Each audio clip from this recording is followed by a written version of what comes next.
Ei, gente, sejam bem-vindos a mais uma edição do podcast do nosso canal no YouTube. Momento em que vamos debater os principais assuntos políticos do nosso país.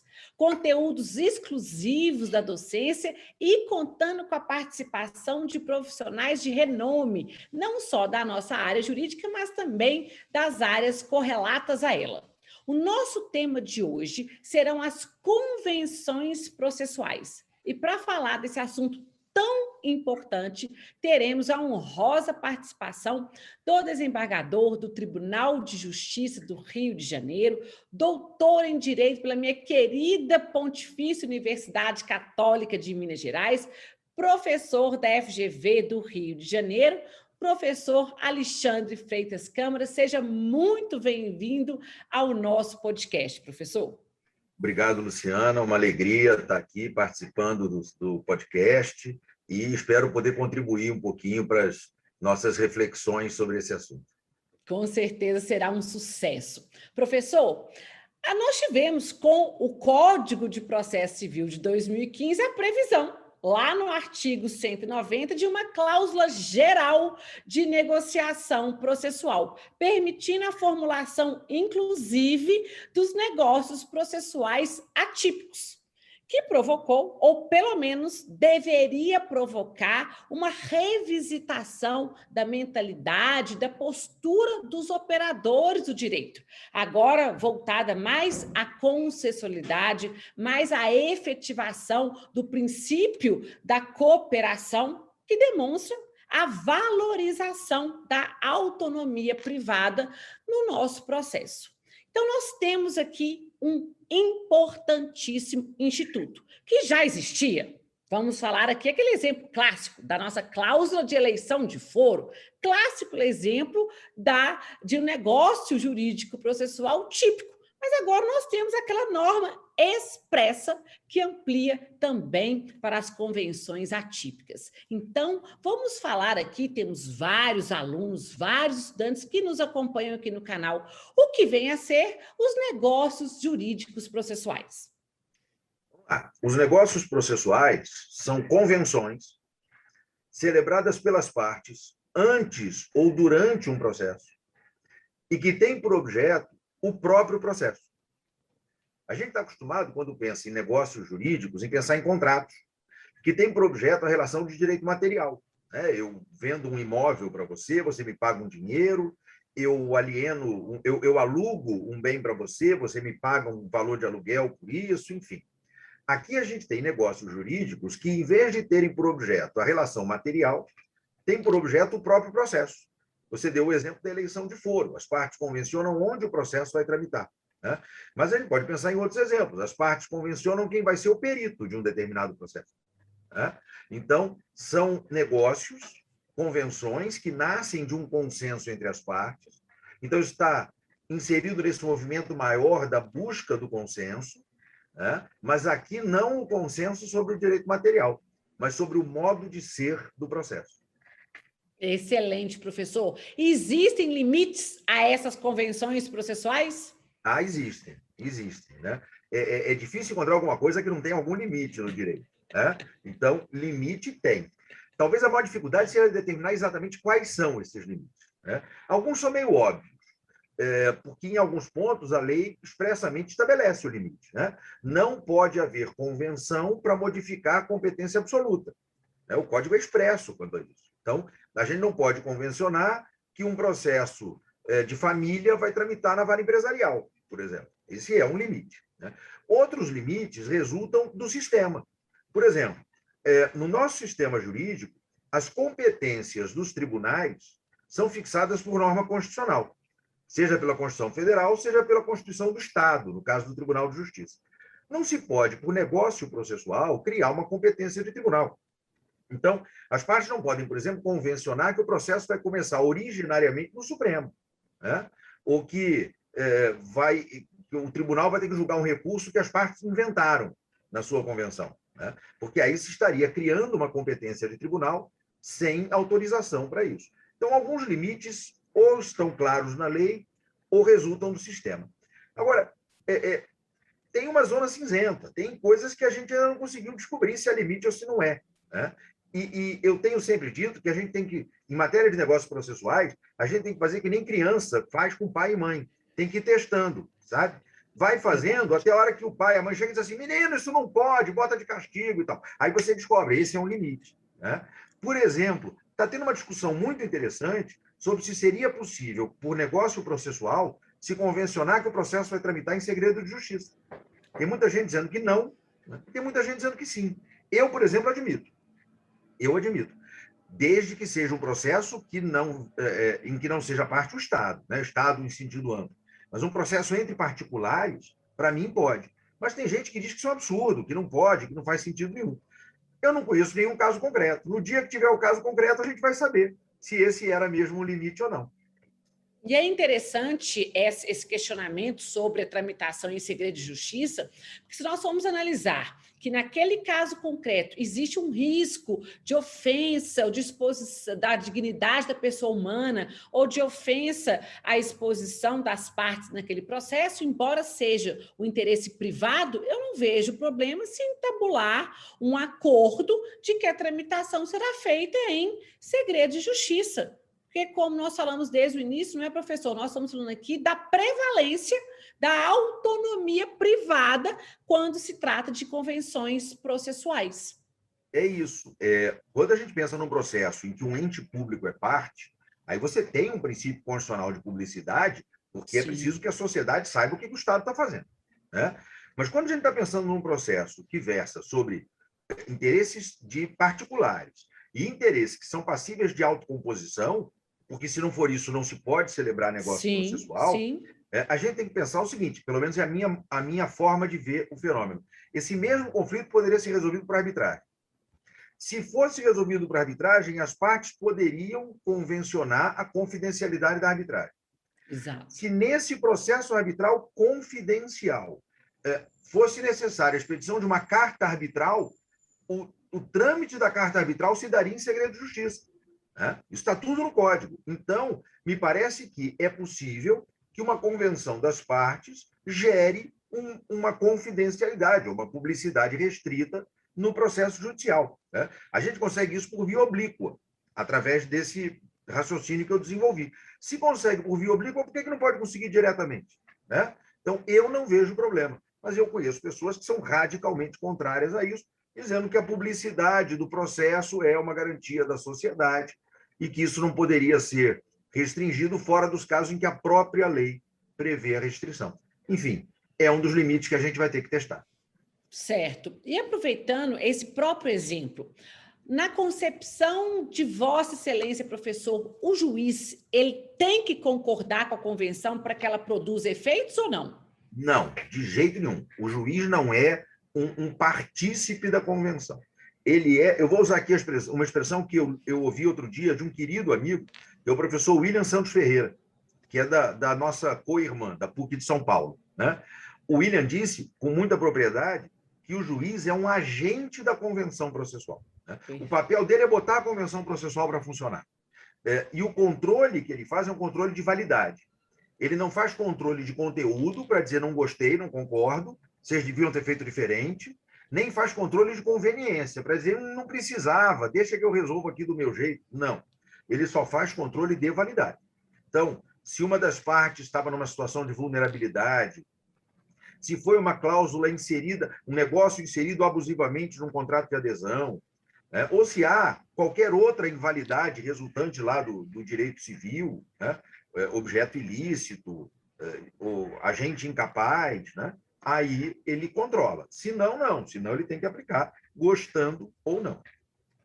Exatamente. Agora vamos falar um pouquinho da aplicação das nossas convenções nos processos de conhecimento e no processo de execução. A gente viu até pelos próprios exemplos que foram dados aqui, que é muito comum a utilização, ou pelo menos aumentou-se a utilização das convenções no nosso processo de conhecimento, inclusive os negócios atípicos no processo de conhecimento. Mas quando nós vamos falar sobre a execução, o processo de execução, ainda eu vejo, professor, a utilização dessas convenções ainda de uma forma um pouco tacanha, inibida. Qual é a sua concepção? Eu acho curioso isso, porque a execução talvez seja o lugar, o ambiente mais propício para os negócios processuais, né? Tem um espaço muito interessante para negócios processuais em sede de execução. A gente só tem que tomar um pouco de cuidado, Luciana, porque às vezes a gente fica com essa sensação de que não está tendo negócio processual, mas isso pode ser uma falsa impressão, né? E veja, eu digo que pode ser, porque eu não tenho certeza, mas existe uma invisibilidade dos negócios processuais, né? O Gustavo Osna escreveu sobre isso, escreveu muito bem, porque o fato da gente não ver o negócio processual não significa que ele não existe, né? Exato. Ele pode significar exatamente o contrário, que ele existe e está funcionando muito bem. Porque a gente procura muito fazer pesquisa de jurisprudência nos tribunais, né? Mas se isso não está chegando nos tribunais, é porque as partes estão cumprindo e os juízes estão respeitando, né? E por isso não vai ter recurso e não vai ter jurisprudência. Ou então, esse negócio processual está sendo celebrado antes do processo e nem tem processo, porque as partes conseguem cumprir seus contratos, enfim. Então, a gente tem que tomar um pouco de cuidado com afirmações do tipo que eu tenho ouvido por aí, né? Você não fez, mas eu tenho ouvido muita gente fazer. Mas não tem negócio processual, isso não existe, isso é delírio de acadêmico. Não, não é. Eu tenho notícias sobre muitos negócios processuais que vêm sendo celebrados. E também porque negócio processual não é para qualquer coisa, né? Você não vai ver um negócio processual num processo em que o autor está pedindo reparação de dano moral por negativação indevida. Isso não vai ter negócio processual num negócio desse, né?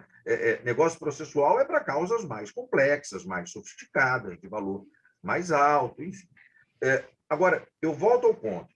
Para mim, a execução é um ambiente interessantíssimo para negócios processuais. A gente tem alguns negócios típicos na execução, né? Por exemplo, a convenção de impenhorabilidade, tá lá no artigo 833, inciso 1º, né? São impenhoráveis os bens que, por ato voluntário, sejam excluídos da execução.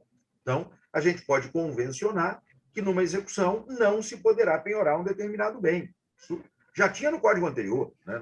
Não tem novidade. Sim. Mas a gente tem um espaço muito interessante para negócios processuais atípicos.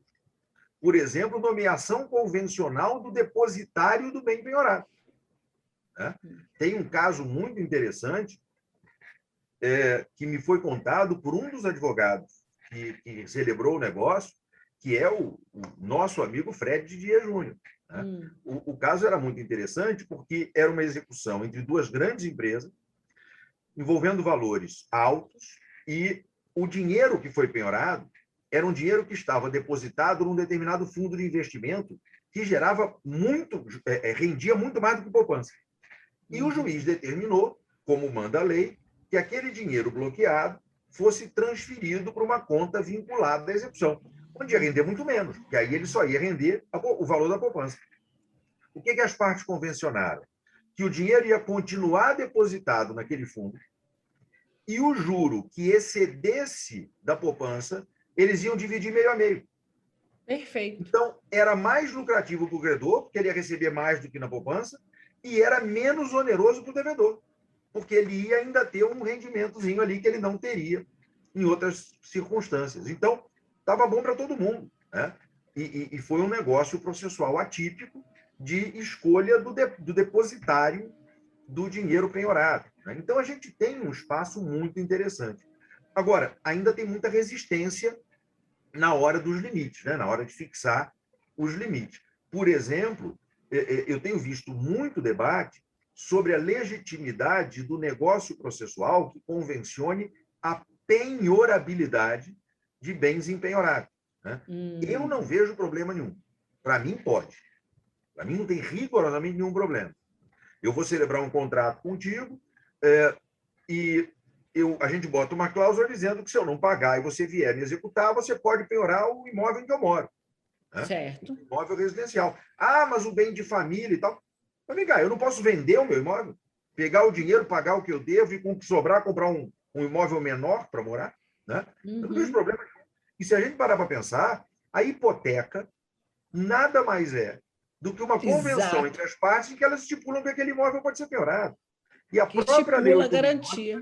né? Aliás, para mostrar que ninguém está inventando a roda, eu sempre gosto de lembrar que tem um trabalho do Carnelucci, dos anos 50, é de 1956, chamado Natureza Jurídica da Hipoteca, em que ele diz que o ato pelo qual as partes convencionam a hipoteca é um negócio processual, ele usa essa expressão, é um negócio processual pelo qual as partes convencionam que aquele bem será objeto de penhora.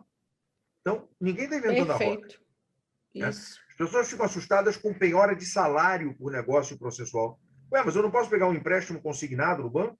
E aí vão Isso. descontar um pedaço do meu salário todo mês? Né? Sim. Luciana, eu te falo com sinceridade. Né? Eu sou assalariado, eu sou magistrado e sou professor. Eu vivo de salário. Né? Ainda que a remuneração do magistrado se chame subsídio, subsídio, né? Salário do ponto de vista. Leia-se isso. Né? Salário. Eu pago as minhas contas, as minhas dívidas, o meu salário. Né? Então, Isso. qual é o problema de eu dizer para o meu credor, uma parte do meu salário você pode usar na execução? Né? Agora, se não tiver convenção, é impenhorável na forma da lei e tal. Né? Então, é uma proteção para o devedor. Mas estamos falando de pessoas capazes, de direitos que admitem autocomposição. Né? Se eu combinar com o meu credor que eu vou pagar parcelado, adivinha de onde eu vou tirar o dinheiro? Do salário. Né? Então, eu não vejo nenhum problema. Mas tem gente que resiste a isso barbaramente. Agora, de toda maneira, me parece que é a execução um campo muito propício mesmo para a celebração de negócios processuais. E vamos falar até nesses dois exemplos. O próprio devedor pode requerer na execução de título extrajudicial o parcelamento, o pagamento da dívida de forma parcelada.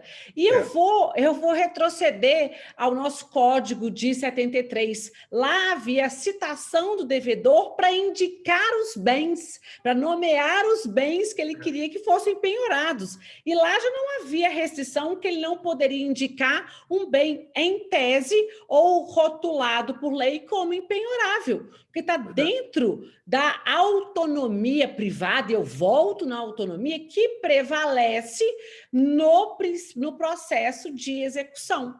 E nós sabemos que dentro do princípio do resultado, professor, o que nós queremos na execução é a satisfação do direito exequente, causando, sim, o menor prejuízo possível para executado, leia-se, menor onerosidade, mas qualquer forma que as partes chegam em consenso, em comum acordo para colocar fim àquela execução mediante satisfação do direito, eu entendo que isso é uma forma válida de convenção.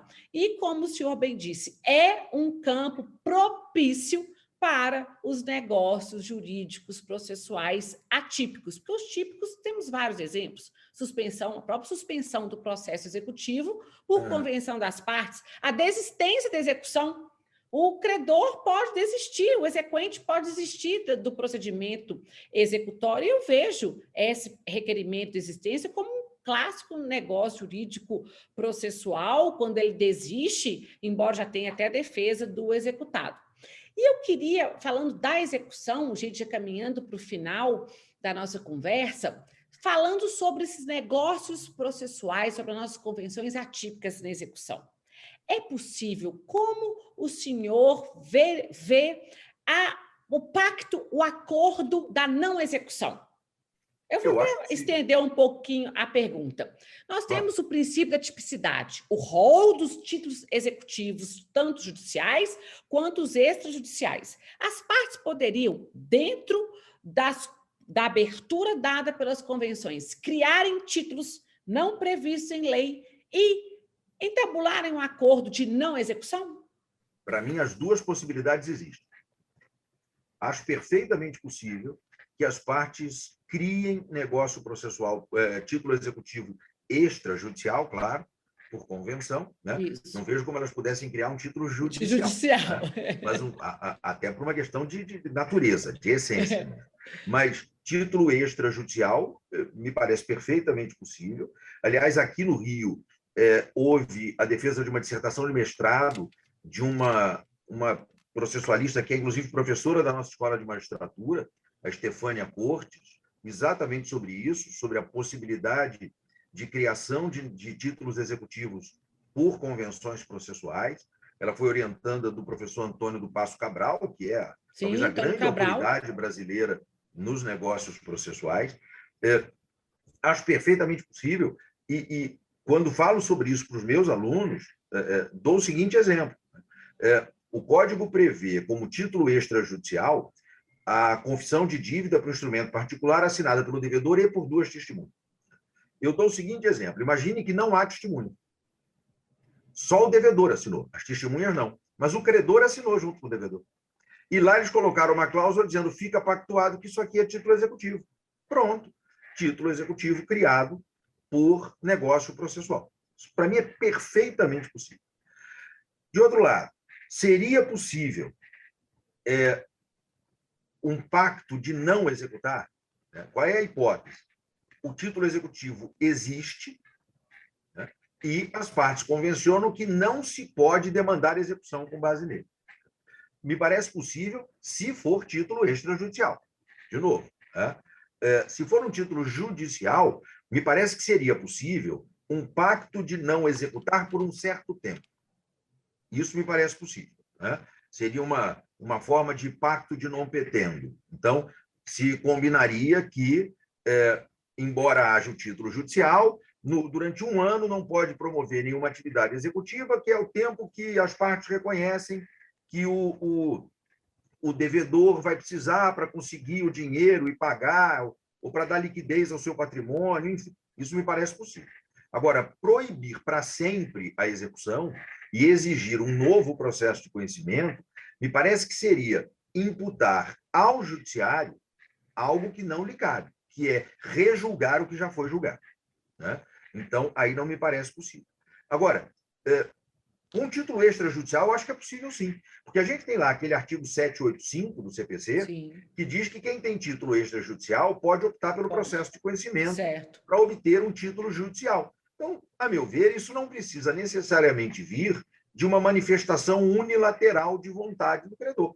Isso pode vir de uma convenção. Olha, eu estou assinando aqui em teu favor uma nota promissória, mas nós vamos celebrar uma convenção dizendo que você não vai poder usar essa nota promissória como título executivo. Você vai poder usar para propor uma ação monitória, vai poder usar num processo de conhecimento de procedimento comum, mas não vai poder usar como título executivo. Se eu estou de acordo, você também está. Eu não vejo nenhum problema nisso.